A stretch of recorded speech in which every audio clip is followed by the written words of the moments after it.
na segunda, né?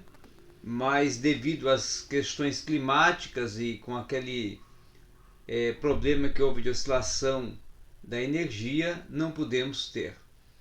Agora, hoje, nós então estaremos tratando um assunto que é o assunto deste, vamos assim, projeto didático-pedagógico dessa semana, ok? E nós iniciamos a falar na semana passada sobre a questão principalmente dos traumas, não é? Que na verdade são distúrbios. Mas antes de nós entrarmos nesse assunto, eu quero então pedir para vocês que estão chegando agora estar dando primeiramente o like, compartilhar o conteúdo e avisar os demais que nós já estamos em aula. Claro que uma questão que primeiro tem que se considerar quando se trata de traumas que cientificamente são considerados distúrbios, tá? Distúrbios esses que ocorrem dentro de um contexto mental, cognitivo, certo? Intelectual, não é? Quando se relaciona a questão cognitiva, está se relacionando à questão intelectual e também automaticamente são traumas de um aspecto psicomotor, não é? Porque envolve a psique e envolve a sua mobilização, influencia a sua mobilização, e são traumas também introspectivos, porque trabalham com questões relacionadas ao seu interior, tá? Claro que aí, quando se relaciona ou se vincula ao aspecto emocional, e aí se trata de trauma emocional ou traumas emocionais, nós estamos falando de um estado emocional ou de estados emocionais em que vão causar ou que causaram uma marca, causaram uma situação complexa e causaram, claro, um distúrbio, causaram algo que afetou o identitário emocional, afetou a ordem emocional, o sentido emocional do ser e causou, claro, nele esse desconforto, esta marca, esta situação que ao ser lembrado causa um pânico, causa uma desinstabilidade,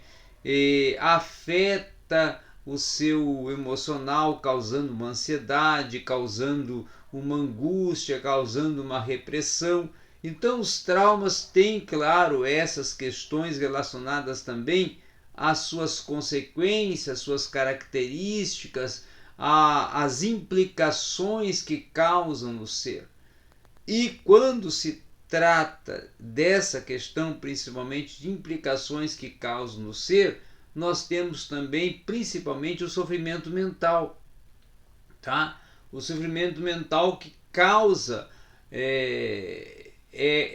causado, é projetado na mente, né, no cognitivo, através da questão principalmente de um sentimento que foi brotado por uma circunstância ou uma situação, um estado que levou a pessoa a ter um momento da sua emoção afetada. Uma emoção pode ser positiva e pode ser negativa. Nesse caso de um trauma, foi uma emoção negativa que desestabilizou o seu contexto ou circuito emocional, causando, claro, nesse momento um afeto e um desafeto. Um afeto quando é positivo, um desafeto quando é negativo. Nesse caso, um desafeto porque foi algo negativo.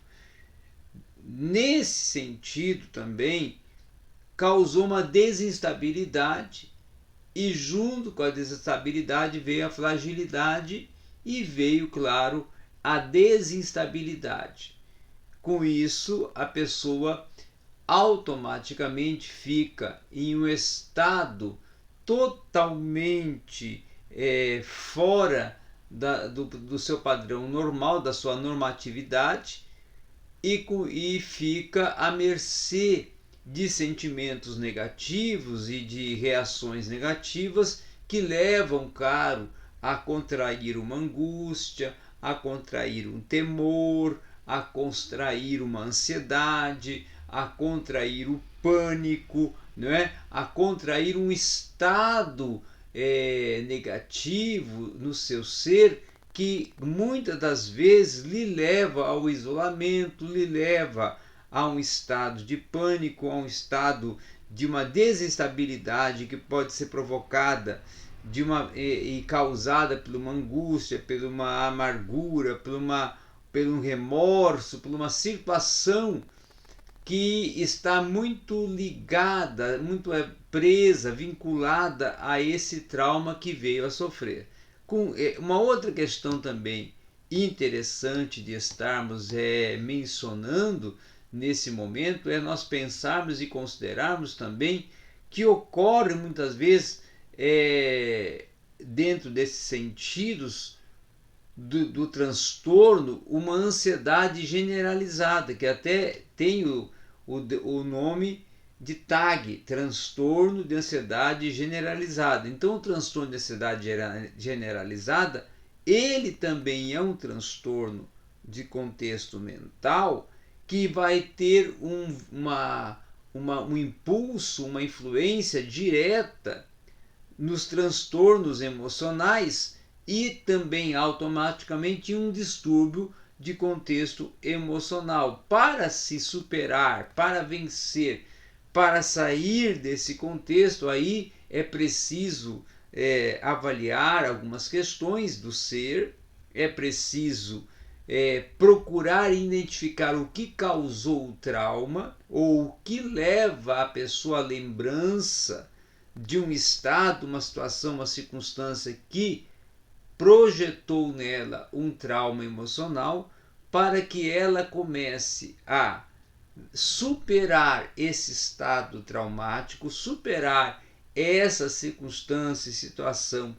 propulsora dessa desestabilização, e assim fazendo ela vai fechando os ciclos, fechando os espaços, fechando as situações e circunstâncias do seu ser, ou até podemos colocar sentidos propulsores do seu ser que levam a esse estado de desestabilidade, que causam nela esse desconforto e esse transtorno e levam ela a um estado depressivo, a um estado de ansiedade crônica, a um estado de desestabilidade, a um estado, claro, de uma emoção fragilizada, uma emoção desorganizada, uma emoção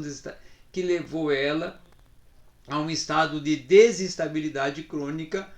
porque causou sim um transtorno emocional. Então, nesse sentido e nesse aspecto, é preciso superar, é preciso vencer, é preciso se readaptar, se reorganizar e se autossuperar e sair desse estado de fragilidade. É algo complexo que vai precisar, claro, de uma mentoria, vai precisar de um acompanhamento clínico e de uma psicanálise, de um atendimento de um profissional da área de saúde, um psicólogo ou um psicanalista, para poder ela ir se encontrando e ir se descobrindo no seu aspecto do fator emocional que está lhe atingindo, para assim poder construir ações e reações que levem ela a sair desse estado, desse contexto, dessa situação, e automaticamente vir a construir um estado de superação emocional, para superar-se, para blindar-se e para conquistar uma estabilidade que, nesse caso, esse trauma tirou ou veio a desconstruir essa estabilidade que já possuía e levou ela ao estado de desestabilidade que agora precisa ser eliminado para vir a ser novamente uma pessoa estável emocionalmente e uma pessoa equilibrada emocionalmente, que tenha suas emoções organizadas a fim de conquistar espaços dentro de uma ordem emocional que venha a ser positiva e venha lhe causar uma segurança emocional. Então era isso o que nós tínhamos para conversar e estar tratando nesse breve momento aqui que tivemos de mentoria.